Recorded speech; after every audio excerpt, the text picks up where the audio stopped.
Elon Musk, hailed for changing the way we drive, celebrated for sending rockets toward the stars. Now the world's richest man is using his power to do something unthinkable. He's slashing funding for life-saving medicine and science, shutting down cancer and Alzheimer's research, solutions for childhood diseases. He's killing projects that save lives, and he brags about it, publicly, proudly. It's heartless. It's wrong. Elon Musk wanted to be the man who saved space exploration. Instead, he'll be remembered as the man who saved cancer.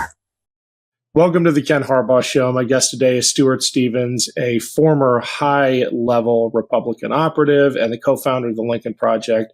Stuart, the Lincoln Project has really gone on offense when it comes to Elon Musk, and I wanted to dive into that strategy with you because as obvious it is, I think you guys are doing it in a brilliant way, and I just want to understand the end game. Is this about Elon Musk? Is this about class warfare? That's the warnings we're getting, right? What's the thinking? Well, first, just to set the table, if Elon Musk keeps this up, we may have to go negative on the guy. Because we really haven't started. Look, the idea that a weirdo South African freak would be the virtual president, acting as president, is not a difficult notion for people to find disturbing. And it goes to this larger issue of, I think, speaks for the Lincoln Project more or less, we believe the election was very misunderstood. It's being heralded as a turning point, as a realignment. I think there's another way to look at it. You had a incumbent president 40% favorable. No time in modern history has an incumbent party gotten more than 2% higher than the incumbent favorables of incumbent president. She did a lot better. You had right track at 27%, 26, bouncing around. No party has ever won re-election to the White House when it was below 45. So you look at it and you say, okay, this was a race for a challenger to win. And we know, like when you see numbers with Nikki Haley on it, she did a lot better. Probably Glenn Youngkin would have done a lot better. So Trump was the challenger. So Trump won. That's not to be confused with an embrace of Trumpism. This is how people end up worshiping volcanoes. If there's a drought, the volcano belches, it rains, and the next thing you know, you're throwing virgins into the volcano to sacrifice to the gods. And I think that this is borne out by the fact. So there's only two presidencies in which the president was less popular 100 days afterwards than election day. Most of the time that people go up. It makes sense. Like, I didn't vote for the guy, but I want to give him a chance, right? Biden was about 60 at this point. Obama was like 68. Even Bush was 59, I think. The two presidents that have gone down are Donald Trump in 2017 and Donald Trump in 2025. So it's basically like, if at the honeymoon you're both talking to divorce lawyers, it's probably not a good sign. There's not much of a honeymoon. And I think that Trump, and the way candidates do, but Trump does this sort of, has confused winning with a mandate. So, we all kind of went, I worked for Bush in 2004. We won. Barely. People forget. Bush wasn't declared winner till the next day. If half the crowd at a Ohio State home game had changed, he wouldn't have won. And Bush took it as a mandate to change Social Security. His numbers plummeted. Followed by Katrina, he never recovered. Now, look, I think it's very difficult to imagine a scenario in which somebody gets elected president and says that they don't have a mandate. Like, all right, I won, but I know you didn't really mean it. It's a natural thing. But the idea that we've unleashed this extraordinarily unlikable, according to the Wall Street Journal, heavy drug user, it's terrible for Trump. And Musk is pulling Trump down. And the Lincoln Project, it's easy to give permission to people. Maybe you voted for Donald Trump even, but you didn't vote for Elon Musk. And do you really like this? And I think that the split is inevitable.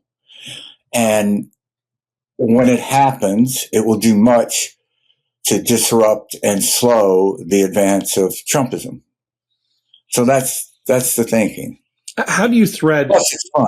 Yes, good. I'm glad you're enjoying yourself. How do you thread the needle in terms of messaging in a country like America that doesn't have the same antipathy towards its oligarchic class that our peers in Europe do, or certainly around the world? I mean, until 10 minutes ago, most people liked Elon Musk, right? We tend to have a more favorable view of our billionaires. We see them as smart and successful than other countries do. I think it's in our DNA. How do you figure that in? I don't think you attack Elon Musk for being a billionaire. You're attacking him for being a freak. Who's going to be more popular, Warren Buffett or Elon Musk? Yeah. You know, it's not the fact that he has gained enormous wealth, though there is a fact that the reason he is enormously wealthy is Tesla.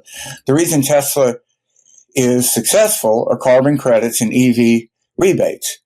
So, no, it is a true statement, I think. You know, no individual has personally benefited as much from American taxpayer dollars as Elon Musk.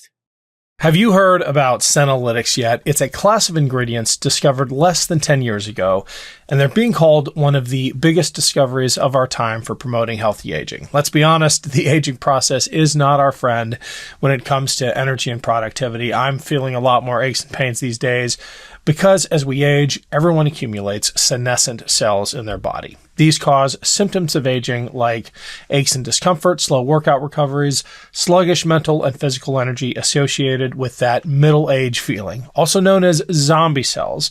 These cells are old and worn out and not serving a useful function for our health anymore, but they are taking up space and nutrients from our healthy cells. Much like pruning the yellowing and dead leaves off a plant, Qualia Senolytic removes those worn out senescent cells to allow the rest of them to thrive in the body. Just take it 2 days a month. The formula is non-GMO, vegan, gluten-free, and the ingredients are meant to complement one another, factoring in the combined effect of all ingredients together. It has a 100-day money-back guarantee, resist aging at the cellular level. Try Qualia Senolytic. Go to qualialife.com/Ken for up to 50% off and use code KEN at checkout for an additional 15% off. For your convenience, Qualia Senolytic is also available at select GNC locations near you. That's QUALIA life.com/Ken for an extra 15% off your purchase. Thanks to Qualia for sponsoring today's episode. Hey, it's Ken Harbaugh. Check out the new trailer for Valor Media Network. Together, we can take on Joe Rogan and his Manosphere Bros and win. Click the link below to subscribe to Valor Media Network and share it with a friend. Thanks, Midas Mighty. We got this. There's not enough men like me who do whatever they want. Are you sick of it yet? Those people need to be, when we take power, they need to be given the death penalty. The anger. I live like a capitalist every single day, Cenk. I live as a capitalist. The hate. And we have a system of checks and balances. That's a good one. That's really funny. We do? The idea that to be a man, you have to be a bully. Fuck you! We should be better than this. Females don't have independent thought. They don't come up with anything. Our kids deserve better than this. It's like women want equal rights when it's convenient, but then they still want the door open for them. So help us change it. Subscribe to Valor Media Network, where you can find shows on sports, men's health, and patriotism without the resentment and division. True strength is about discipline, resilience, and service. If you've wondered where all the positive role models are, especially for young men, check out Navy SEAL Dan Barkov and Commander Bobby Jones as they share stories of service and sacrifice. Being good at being a man is about what you do for others and not what you do for yourself. Listen to Jason Kander and co-hosts Ravi Gupta and Adisu Demisi give you the inside track on the politics of sports. I just want to take back what I said about the Bills. No, because in all honesty, your team seems to have gotten the vaccination thing right. Okay. My team seems to be struggling with it. These shows and many more from Valor Media Network prove that you don't have to be an asshole to connect with young men today. Subscribe to Valor Media Network today. Well, you haven't even mentioned SpaceX, largest contractor. Like every dollar in his pocket is in some way. I mean, Obama was right? He didn't build that. Look,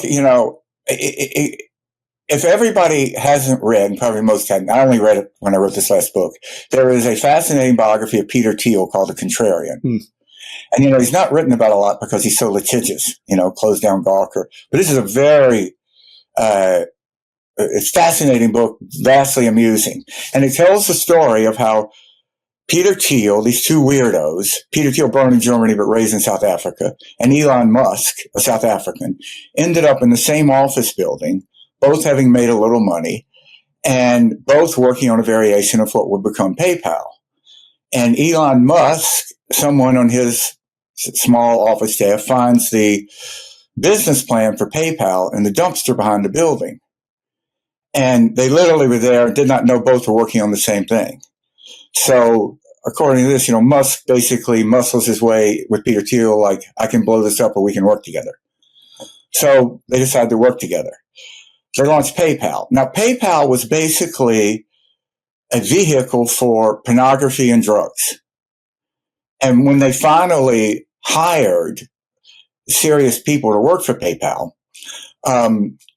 there's a scene in this book where someone, I think it was an former FBI, comes in and goes, the only question is when you're all going to go to jail, not that you are all going to go.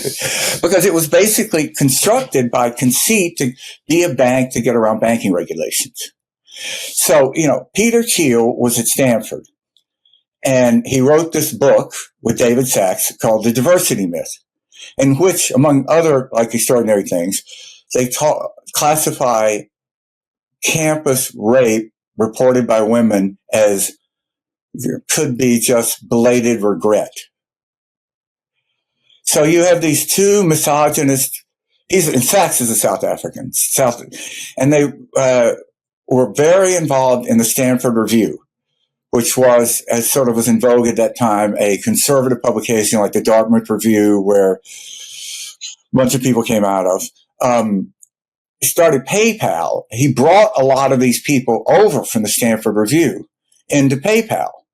So when serious business people got involved, they were like, what is the comments editor of Stanford Review? Why is he like our business manager?